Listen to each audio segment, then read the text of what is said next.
नमस्कार। आज की हमारी कहानी है प्यार का खुमार। मानसी ने बड़ी हिम्मत जुटाई और रात को अपने बिस्तर से उठकर घर से बाहर निकल गई। उस शानदार महिमा निवास कोठी से, जिस बड़े घर में आने की या मोहित के साथ रहने के सपने पूरे करने के लिए वो अपने परिवार को ही अपना दुश्मन बना बैठी थी। आज उसी घर में उसका दम घुटता है। पहले भी कई बार उसने भागने की कोशिश की, पर हर बार नाकाम रही। उसकी दुबली पतली सी बीमार दिखने वाली सास नाम पर ही मनमोहन जी ने इस मकान में नेम प्लेट लगाई है। उनमें उसके खिलाफ षड्यंत्र रचने, उसे मारने और ताने कसने में न जाने कहां से इतनी ताकत आती है। अपनी सास महिमा को जब पहली बार उसने देखा तो उस समय तो वो बड़े प्यार से उससे बोली, काश तेरी जैसी प्यारी सी बिटिया हमारे घर में होती। उसकी हंसी से घर में रौनक रहती। ढेरों नौकर चाकर हैं, पर एक बिटिया की कमी हमेशा सताती है। मैं तो अपनी बहू को अपनी बेटी जैसा रखूंगी। बहू नहीं, मैं तो बेटी घर लाऊंगी। बस मोहित शादी के लिए हाँ कह दे तो लड़की ढूंढूं उसके लिए तेरे जैसी ही सुंदर। उस समय यह बात सुनकर मन ही मन कितना खुश हुई थी मानसी। शादी के बाद मुझे भी मोहित की माँ जैसी सास मिल जाए। उस समय कैसे बताती, आपके बेटे ने अपने लिए लड़की ढूंढ ली है। हम 3 साल से रिलेशनशिप में थे। वो तो हम दोनों ने ही अपने परिवार वालों को एक दूसरे के बारे में कुछ नहीं बताया था। वह तो अपने कॉलेज की तरफ से होने वाले कल्चरल प्रोग्राम की टिकट देने के बहाने मोहित के साथ उसकी मम्मी से मिलने आई थी और अपने होने वाले ससुराल के दर्शन करने आई थी। कितना प्रभावित हुई थी उस आलीशान कोठी को देखकर। मोहित के पिता कपड़ों के व्यापारी थे। उनके कई शोरूम भी थे, जो उनके अकेले वारिस मोहित के नाम ही हो जाएंगे। यही सब सोचकर तो वो मोहित से प्यार कर बैठी थी। बड़ी मन्नतों के बाद शादी के 12 साल बीतने पर ही तो महिमा की गोद भरी थी। वो भी एक अमीर बाप की बेटी थी। उनके पिता ने ही मनमोहन को फैक्ट्री में जब आग लग गई और उन्होंने अपनी जान की परवाह किए बिना बहुत बड़ा घाटा होने से बचाया और उनकी जान भी बचाई, तब अस्पताल में ही वो बोले थे, मैं तो कर्जदार हो गया आपका। मेरी बेटी को आपसे अच्छा लड़का मिल ही नहीं सकता। समय बीतता रहा और मनमोहन अपनी मेहनत से बड़े व्यवसाय में अपनी पहचान बना लिए। इकलौती संतान मोहित लाड़ प्यार में बिगड़ता चला गया। उसमें अपने पिता समान कोई गुण नहीं था। वह तो अपनी माँ पर ही गया था। जब जो मांगता उसकी हर फरमाइश पूरी करने के लिए महिमा लड़ जाती थी उसके पिता मनमोहन गुप्ता जी से। मानसी 4 साल से मोहित को जानती थी। उसी के साथ कॉलेज में पढ़ता था। जैसे तैसे 12वीं पास की थी उसने और डोनेशन की बदौलत ही शहर के नामी कॉलेज में उसका एडमिशन करवाया था मनमोहन जी ने। वहीं मानसी के पिता मदन लाल तो उन्हीं के एक शोरूम में अकाउंट का काम देखते थे, जिसके बदले उन्हें हर महीने वेतन तो मिलता, पर वो बच्चों की पढ़ाई और घर खर्च में पूरा नहीं पड़ता।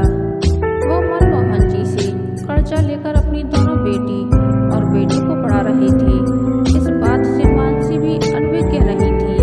वो जानती थी कि इतने महंगे कॉलेज की फीस उसके मध्यम वर्गीय परिवार के लिए जुटाना मुश्किल है, और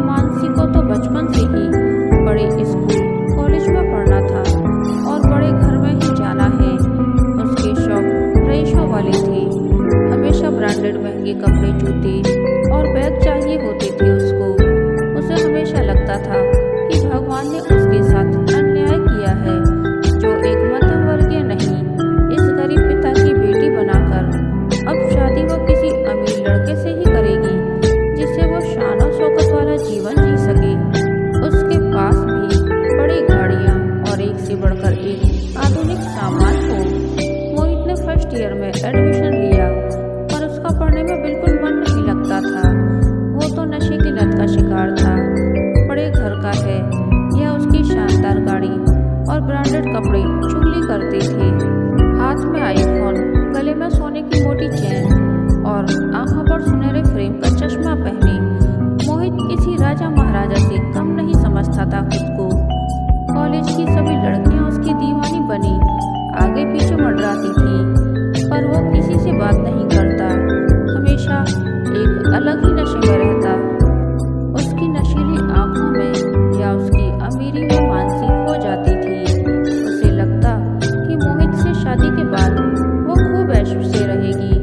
मदन लाल मोहित के बारे में सब जानती थी, इसीलिए जब पहली बार मानसी ने मोहित के साथ अपने रिलेशनशिप के बारे में बताया और यह कहा कि वो जल्द ही शादी करना चाहते हैं, तो बहुत समझाया, पर मानसी ने एक ना सुनी।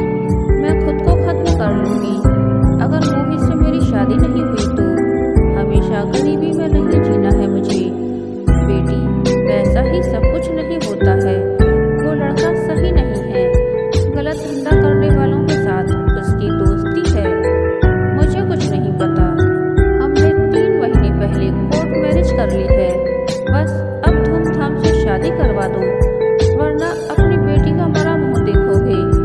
बेटी के प्रेम में आकर और लोग समाज के डर से उन्होंने अपना मकान भी गिरवी में रख दिया मानसी की शादी के लिए। मनमोहन से तो पहले ही वो बहुत सारा कर्ज ले चुके थे, जिसे चुकाना भी जरूरी था। शादी हुई, कुछ दिन सब ठीक रहा, लेकिन थोड़े दिन बाद ही मानसी को इस रहीशी और मोहित की असलियत पता चली। अब वो अक्सर जब भी नशे में होता उसे अपनी बेल्ट निकालकर खूब पीटता। वो मोहित की शिकायत किससे करती? मनमोहन तो अपने बेटे की शादी में भी नहीं आ सके थे। वो अपने बिजनेस के सिलसिले में जापान गए थे। महिमा जी तो अपने बेटे के खिलाफ एक शब्द नहीं सुनना चाहती थी। उस दिन तो हद कर दी थी मोहित ने, जब वो अपने दोस्तों को अपने घर लेकर आया और मानसी को उन्हें खुश करने के लिए सबके सामने ही उसकी टॉप के बटन खोल दिए और लड़खड़ाते हुए बोला, बहुत ही नशीली है यह। आज रात तुम्हारी हुई, सब कोई मिल बांट कर इसका मजा लो और ऐश करो। आज की पार्टी बहुत कसमसाई थी। उनकी गिरफ्त से निकलने के लिए छटपटाई थी। वो 2 दिन की चांदी ढल चुकी थी और मानसी हर हाल में वापस अपने घर जाना चाहती थी। पर एक बार जब दलदल में पैर धंस गया था उसका, तो अब वहां से निकलना मुश्किल था। मोहित ने उसके कंधे पर हाथ रखा और जैसे ही चांटा मारने को हुआ, उसने जोरदार धक्का दिया और मोहित जमीन पर जा गिरा। आखिरकार उस दलदल से निकल ही गई वो।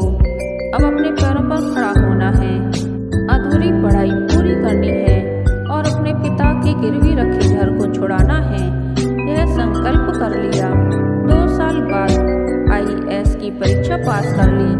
मोहित जेल की सलाखों के पीछे था और उसकी माँ महिमा देवी भी बहू पर जुल्म करने के अपराध में सलाखों के पीछे थी।